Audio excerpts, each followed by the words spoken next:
2014 Dodge Charger. Issue with this one is, well, I'll show you. You run it here, if you can get it running.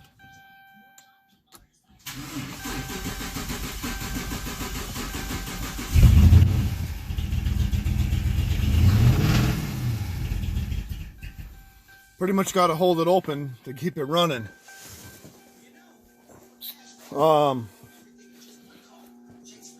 So you can see there was some engine work done to this. What we're going to do though, I read some codes in here. I don't care, and I cleared all these in the Kimpack. I don't care about the oxygen sensor right now, intake air temperature. I don't care about. What I do care about is the camshaft position sensor, circuit bank 1, sensor 1. We'll reread those. There's your cam sensor there going off your one cam through the engine. I want to do a cam crank waveform. See what cults came back. Right there, camshaft circuit. I want to do a cam crank waveform. Here's your camshaft sensor, Hall effect. We're going to scope it on this wire, and scope, which is the cam, and then scope it on the crank, which is this wire. Probably go to the computer connector too, on these pins here. We do a cam crank waveform and see if the timing was off or put together incorrectly or something. We'll do that. We also may put a pressure transducer in the hole, see if it's sparking at TDC or not. Perhaps put an amp clamp on the battery cable, go into the starter, see if there's a dead hole. We're not sure yet. We need to get the scope out and go from there. All right, so before we do the cam crank waveform, we're going to do a relative compression check, because it did sound like there's a dead hole. We unplugged all the ignition coils. I got the Altel Ultra hooked up, VCMI oscilloscope. Just going to the battery clamp back there, or the positive cable off the battery. You got to hold the brake, Steve. And we're going to have Steve here crank it when I tell him. Go ahead.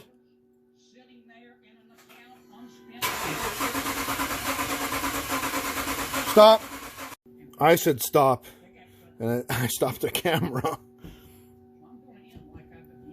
We're going to do it again. We're going to put a filter in this time.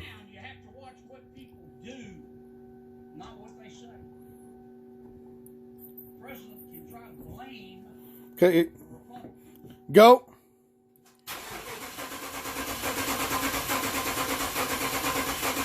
Stop. Stop. And yes, I keep yelling at him. Let me start over here. Okay, now go.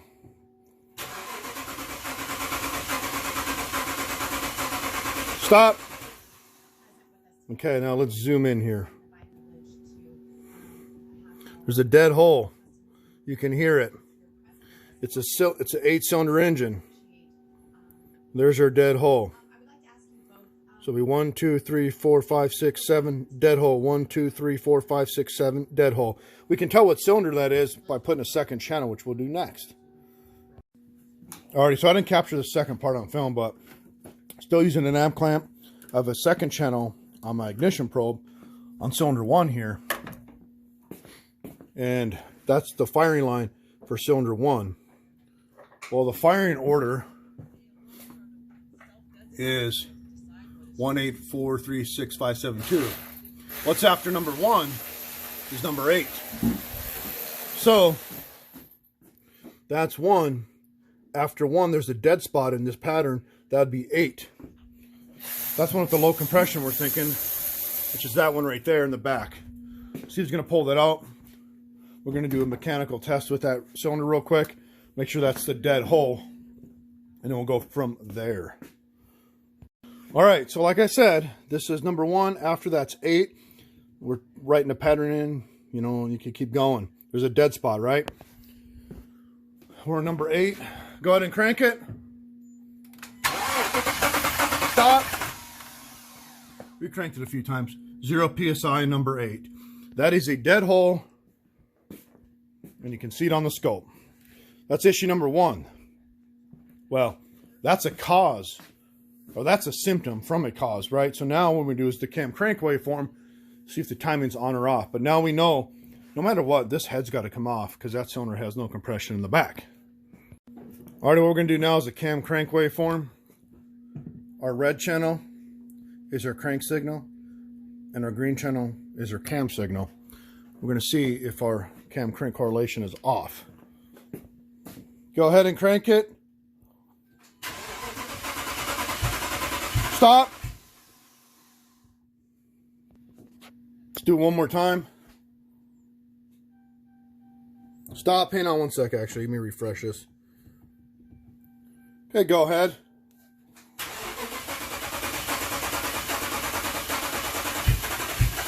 Stop. Got one of the coils plugged in. We're going to start it again here.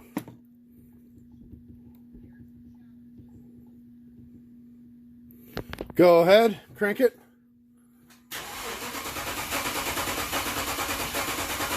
Stop. Already we got our cam crank waveform. We can zoom in and out.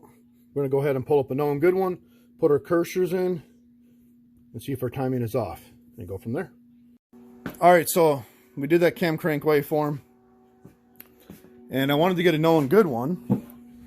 So I have one right here in Diag.net. This is a 2014. That's our crank. That's our cam. From there to there is 720 degrees of crankshaft revolution. There to there is 360. There to there, 720. Look at all the teeth between there. Right? 1, 2, 3, 4, 5, 6, 7, 8, 9, 10, 11, 12, 13, 14, 14, 15, roughly. I'm just guessing. I know there's 58 teeth on here. And if you look, there's a bunch of teeth on here. 2, 3, 2. Doesn't show the whole thing, but 1, 2. There's a bunch of teeth. If you look in our pattern, well, first off, ours doesn't even look like that. If you go in here and zoom, you put your cursors in from here to there, should be 720 degrees, which it is. 2 crankshaft revolutions. Between those two, we only have one tooth moving. We looked in there with a bore scope on the hole, and I can see all those teeth. And we do have a P0340 code for this. Talking to Zach McLean from Elite Automotive Solutions in Arkansas, he's got a good point. I was thinking the timing was off. Perhaps it's not off. We got a cam sensor issue because there should be a bunch more square waves in here. But we also know that that back cylinder 8 has a dead hole. No matter what, that head has to come off. But we got to figure out why these, from there to there is 720 degrees. From here to there, 720. We don't have enough square waves. Something is not right at all. Hop in the car. Yes, sir. Got Steve there. Okay, I don't think the cam sensor was seated all the way. Go ahead and crank it. Hang on. Stop. Yeah, now look. Now we got our cam pattern. Now if you go 720 degrees, we got our pattern in there. So I don't think they have the cams. Is it about 13? Yeah, I can count. I'll look. But now we'll hook the. They didn't have it seated all the way, and I could tell this hole had some threads that are stripped out. I think that O-ring was holding it up there. Now we'll plug the coils in and go from there.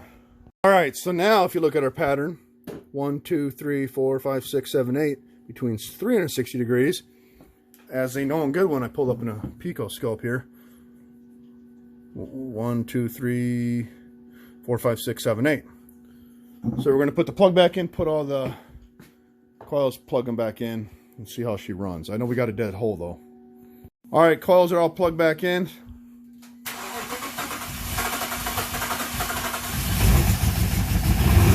All right, it's just that idle. You can hear it running out, but there's a dead hole. I shut it off. All right, so I'm scanning here. The camshaft code was active. Now it's stored because, well, we fixed that air gap. But what you could do is you could put your cursors in and measure it for the cam crank. We could do it on here. The crank waveform and the cam waveform. The cam waveform was off. Did not look good because of the cam sensor wasn't seated all the way. The crank waveform zooming in didn't look the best. We just gotta let this guy, what he needs to do is no matter what, he's got to pull this intake, pull this head off, fix that dead hole, and then also look at his, you know, make sure this cam sensor seat all the way, fix the threads in there, make sure his crank sensor seat all the way, make sure his timing's off, or make sure his timing's not off and it's good to go. That is it for this 2014 Dodge Charger 5.7. So what I did notice on this, I said I was done, but I'm not done. I'm gonna look at something else. This is the crank down here, the crank pattern. It's a square wave going down. If you look at the Picoscope, same exact year, same engine.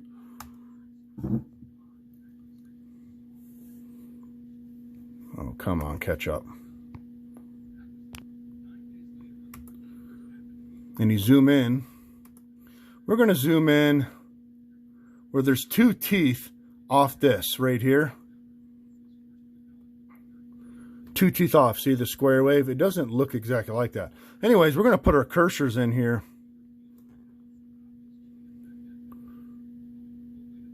On the edge of that and on the edge of that. And we got 1.28 milliseconds. 1.25 almost milliseconds. If you go to ours,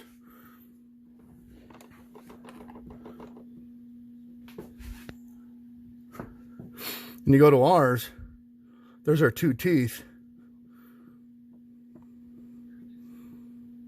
And I'm going to put a cursor in here, which doesn't look exactly the same for our crank sensor.